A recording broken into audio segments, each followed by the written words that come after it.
Good morning, everybody. Welcome back to the Journey to Greatness, day 344 of 365 with David McDonald, the GOAT. Pardon me. Happy Monday.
All right, my friends, I will see you all on the other side. Good morning, Auntie Louisa.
All right, my friends, welcome back.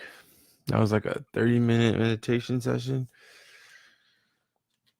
Okay, well, that's pretty good. So we're gonna jump back into our book, The Richest Man in Babylon.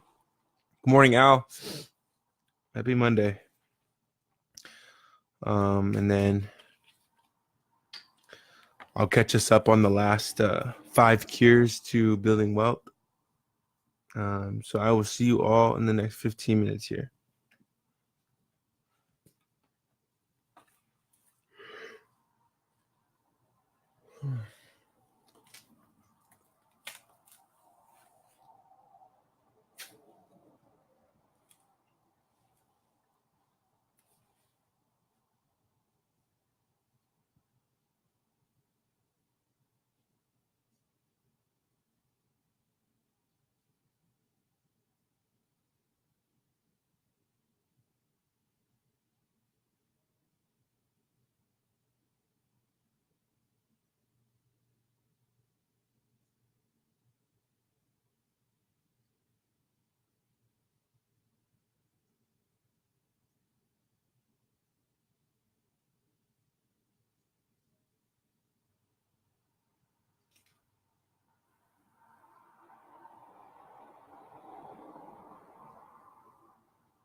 laugh out loud during my morning, Liz.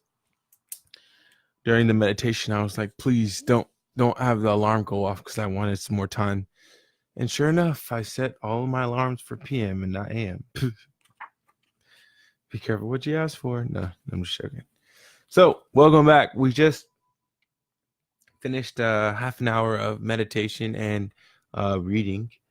And so right now we're going through the 7 cures for a lean purse, i.e. building wealth for oneself. And yesterday, or 2 days ago, we went over cure number 1,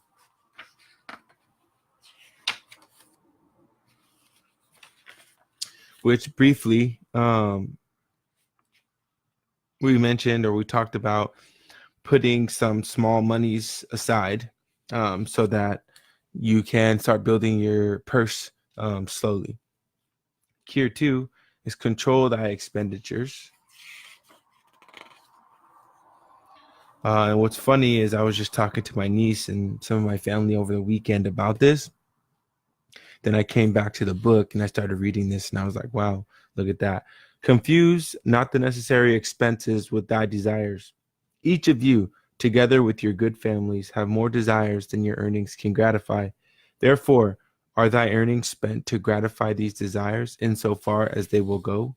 Still, thou retainest many ungratified desires. All men are burdened with more desires than they can gratify. So in other words, we all have desires, we all have ambitions, but everything comes in time.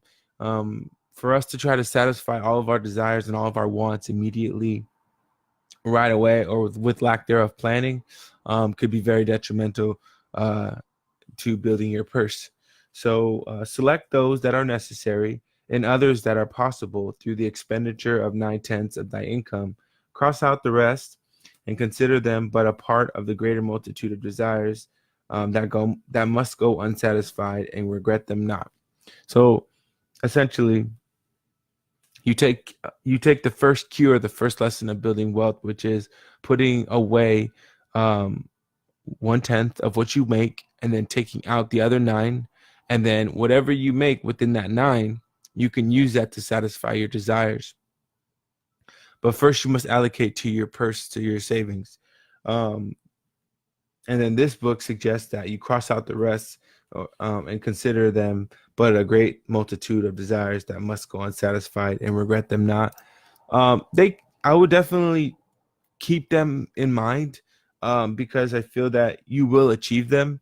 You just have to write them down and create a plan or create a strategy to either A, grow your earnings and grow the money that you're making every month, or B, just be patient and wait for everything else to flush out, and it will come to pass. But if you're talking about different goals or desires going unsatisfied for a certain amount of time without spending all of your money, then yes, that book is absolutely correct. But I would just gently modify it to say, you don't have to forget about those goals. You can still achieve those goals. But the biggest and most important thing is to put them on a pace tracker for some future time where you can build yourself up and achieve. And because you deserve everything. We deserve everything that we put our mind to, everything that we want. But then we have to work for it. It's easy to think about, but then we have to work for it. So this then is the second cure for a lean purse. Budget thy expenses that thou mayest have coins to pay for the necessities, to pay for thy enjoyments, and to gratify thy worthwhile desires without spending more than 9/10 of thy earnings. Okay, so the third cure, make thy gold multiply. Behold, thy lean purse is fattening. Thou hast disciplined thyself to leave therein 1/10 of thou earneth. Thou hast controlled thy expenditures to protect thy growing treasure. Next, we will consider means to put thy treasure to labor and to increase. Gold in a purse is gratifying to own, and satisfieth a miserly soul, but earns nothing. The gold we may retain from our earnings is but the start. The earnings it will make shall build our fortunes. So spoke Arcad upon the 3rd day of class. Excuse me. I tell you, my students, a man's wealth is not in the coins he carries in his purse. It is in the income he buildeth, the golden stream that continually floweth into his purse and keepeth it always bulging. That is what every man desireth. That is what thou each one of thee desireth, an income that continueth to come whether thou work or travel. Gold increaseth rapidly when making reasonable earnings, as thou wilt see the following. So, in other words, we're getting ready to talk about an example when the whole idea and the whole objective, I think, of building financial freedom, and anybody will tell you, is to create multiple streams of revenue, right? Passive income. But the thing is like it is really easy to create passive income, and there's multiple vehicles to do it. Real estate, I know it because I do it every single day, is a very, very simple and easy way to build income. You just have to stay disciplined for a span of 1 to 3 years, depending on where you are in terms of income and, savings, etc. So it is super easy. And it is one of the main ways that people become wealthy on this earth or in the Americas is through real estate. And it can all happen within, like I said, 1 to 3 years, depending on where you are in your journey. But ideally, having a passive income, having money that's coming in, whether you work or you don't work, is ideal.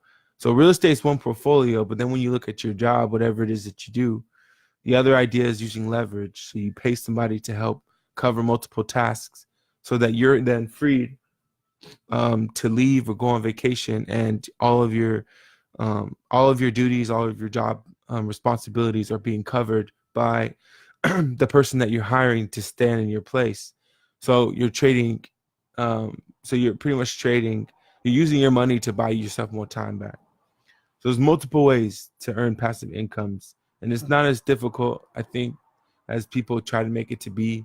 Usually, it's pitched in the form of a network marketing company. Not really a big fan of, but there's a lot of different ways to build passive streams of income.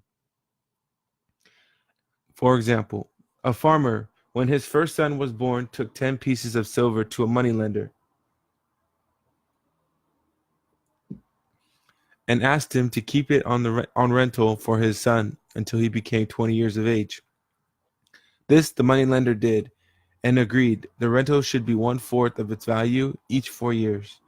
The farmer asked, because this sum he had set aside as belonging to his son, that the rental be added to the principal. When the boy had reached the age of 20 years, the farmer again went to the moneylender to inquire about the silver. The moneylender explained that because this sum had been increased by compound interest, the original 10 pieces of silver had grown to 30 1/2 pieces. The farmer was well pleased, and because the son did not need the coins, he left them with the moneylender. When the son became 50 years of age, the father, meantime, having passed to the other world, the moneylender paid the son in settlement 167 pieces of silver. Thus, in 50 years, had the investment multiplied itself rental almost 17 times. So what this sounds like is a compounding interest account, obviously. So you have some type of stock or investment, 401k, that you invest money into, and then that grows over time to, by the end, you have a lump sum of money. That's another way to create passive income for you, but from a futuristic standpoint. So from the end, because then at the end, it'll pay you out every single month, right? So that's just additional income, which ultimately is your money anyways. And there's multiple ways to do that. I mean, I've heard of so many like IRAs, there's Roths, I mean 401. There's so many ways that you can pay yourself and pay into the system so that later down the road, your portfolio will be working for you, at least your investment portfolio outside of real estate, right? So the fourth cure is guard thy treasures from loss.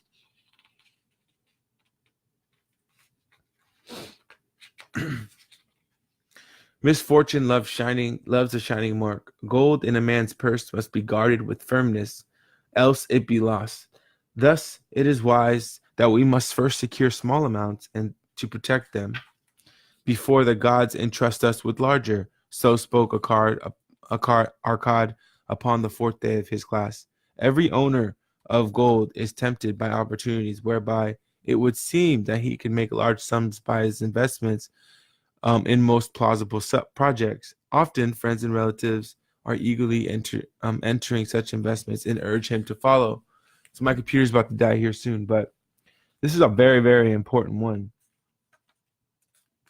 And we talked about this before.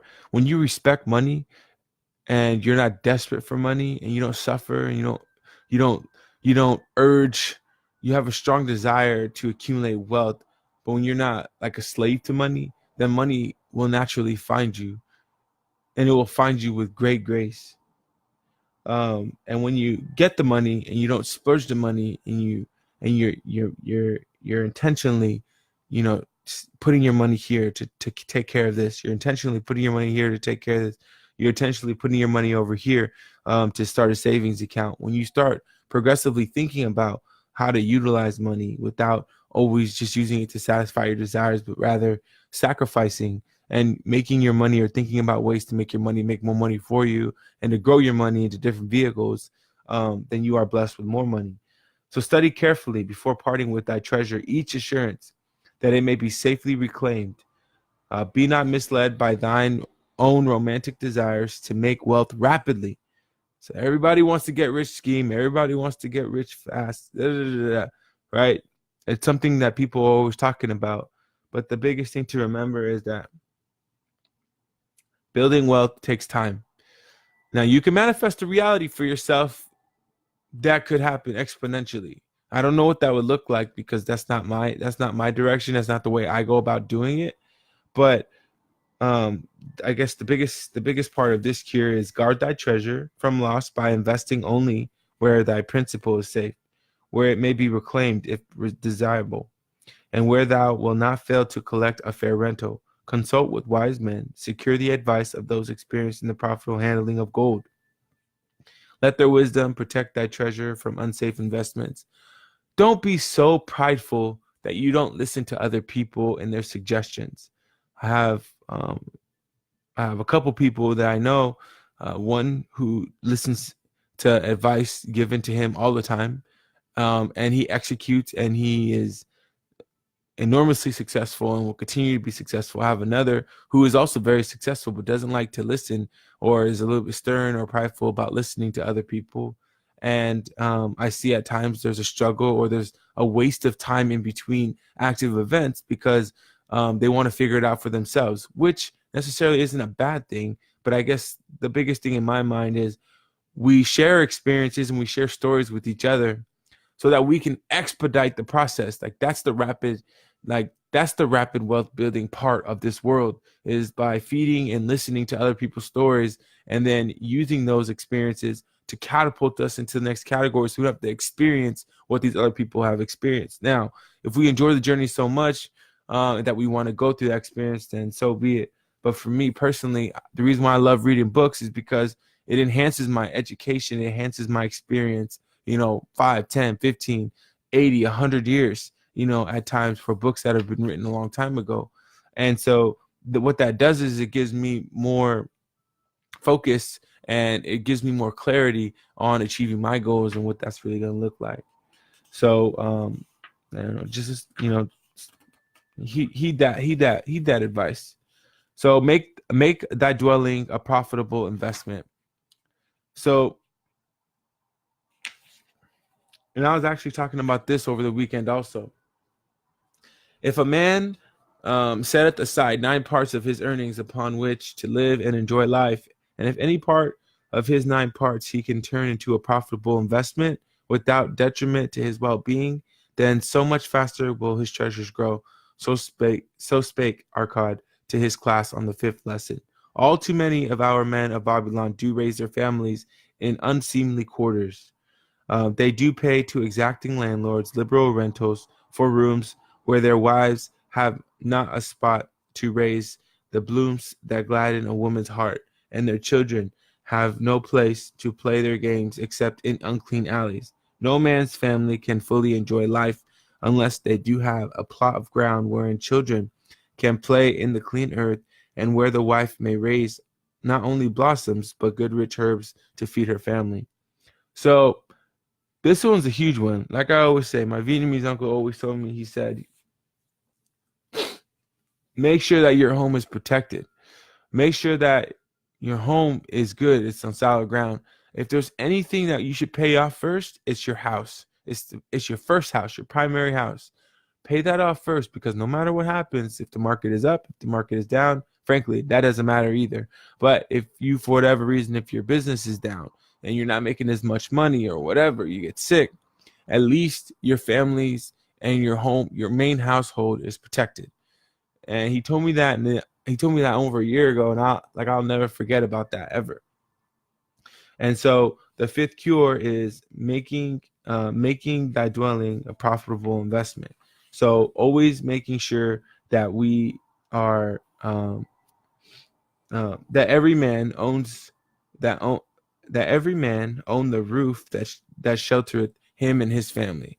So, again, I can't really stress it enough. Real estate's such an awesome industry, and it's a really good way to build your portfolio.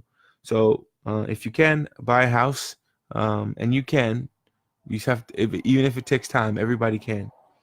So also will thy good wife go home more often to the river to wash thy robes, that each time returning she may bring a goat skin of water to pour upon the growing things. So like the joy and the quality of life of having a secure household, there's no better feeling. And I take it one step further. If you can use your house to make you money, that's huge. So for example, I have a niece who's a beast when it comes to investments, and she just gets it. She has the mindset for it. Sold her house. She's starting an adult family home, and adult family homes are very, very lucrative businesses, right? You're talking like upwards of $3,000 to, depending on where you are, sometimes like $10,000, $15,000 for private care. And you can have sometimes up to 6 patients in one house. So you do the math on that, right? So for me, like, using your house to make you money is a very, very good idea. There's so many things you can do. I mean, you could do childcare where you have up to 12 kids in your house. You can do art galleries. You could do sessions. You can do counseling. I mean, you could do a plethora of things. I haven't even went down that road because I already know what I want to do. But my point here is that I also read this chapter to say, hey, yes, buy a house, and you will be inspired even more so to create in different ways. And so that is another way to make a dwelling a profitable investment. Not only are you earning equity, but you're using your house to make you a substantial amount more money, and your family, it's a really good investment because your family is really happy and excited, right? So the sixth cure is ensure a future income, which in short just simply means start putting money into your 401k, start putting your money away, start building a future nest egg for your kids. Make sure that, and for your wife, or for your wife, or just for yourself, right? Or any other family member. Create a will if you have properties. Create a will if you got money. Create a will if you have assets. If you don't have anything at all, still create a will. Just get in the habit of starting to leverage your protection, because we're talking about building wealth. And far too often do I see, people buy and invest and make all this money, and then their properties and all their assets are being taken away, or they go into what's the word? They go into this, oh man, I forgot the word. It's not coming to me, but all their monies and all their properties pretty much goes into the state account, and then it's held there. Probate. I think probate. It goes into, I think it's probate. I'll have to look it up, you guys. But all their assets and everything goes into pretty much a state account. where now the state has, rights to it, and you have to hire an attorney, and then your attorney takes a third of all the monies and all the assets that this one person had built up. When if they would have just taken 30 minutes to, sit down, make a will, or an hour to make a will, then all of their wealth, all of the years of hard work and sweat and blood and tears that they put into building their nest egg for the people around them, now the people around them really get to enjoy this wealth that was built for the last 50, 60 years. But it's a shame to see people work so hard, and not be, and other people around them that they're working hard for don't get to enjoy the benefit of it. So increased, the seventh cure. So that's the sixth cure. So pretty much building a future nest egg for yourself. And the seventh and final cure that we'll end on today is the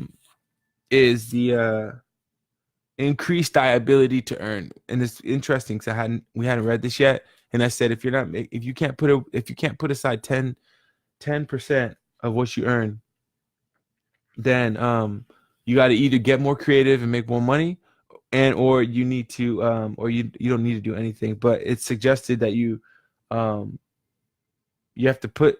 to make a sacrifice. So you have to stop spending on something else to save that money, right? The seventh cure is increase thy ability to earn. So this day I speak to my students of one of the most vital remedies for a lean purse. Yet I will talk not of gold, but of yourselves, of the men beneath the robes of many colors who do sit before me. I will talk to you to choose things within the minds and lives of which do work for or against their success. I explained to him, this being the case, he was a poor customer for the moneylender, as he possessed no surplus earning capacity to repay the loan. You try to go to the bank for a loan, but you say, I need a loan so I can pay my other bills. Well, why do you have so many bills that you can't pay? You can't pay, right? You need a loan.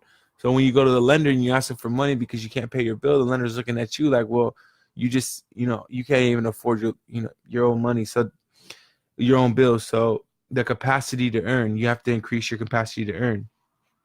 Within him was a strong desire to earn more, proper and commendable desire. My computer's about to go off, you guys. Preceding accomplishments must be desired. Thy desires must be strong and definite and very specific. General desires are but weak longings. So invest in yourself. Continue to study. Long story short, invest in yourself, and we'll probably go over this again tomorrow. Invest in yourself. Continue to study, and know that you're your biggest asset. When you have a desire, when you have a goal, when you have some passion, be specific in how you want to achieve and what that looks like for you. If you have instead of saying, I want to be rich, say, I want to have $350,000 in my bank account. Huge difference, right? Or $1 million or $1 billion or whatever it is that you want. I want to be a better person, a better father, a better brother, better sister. This is what it looks like to be a better father, a better sister. I'm going to be there to answer the call for my family, et cetera, et cetera. So hopefully we were able to cover this, 7 cures. Everybody was able to follow along with me here. But with that, we will end and conclude for my computers on 1%. To everybody who jumped on the messenger board this morning, good morning. And to everybody who's at home watching, thank you so much for the constant love and support. Good morning. And there goes the live.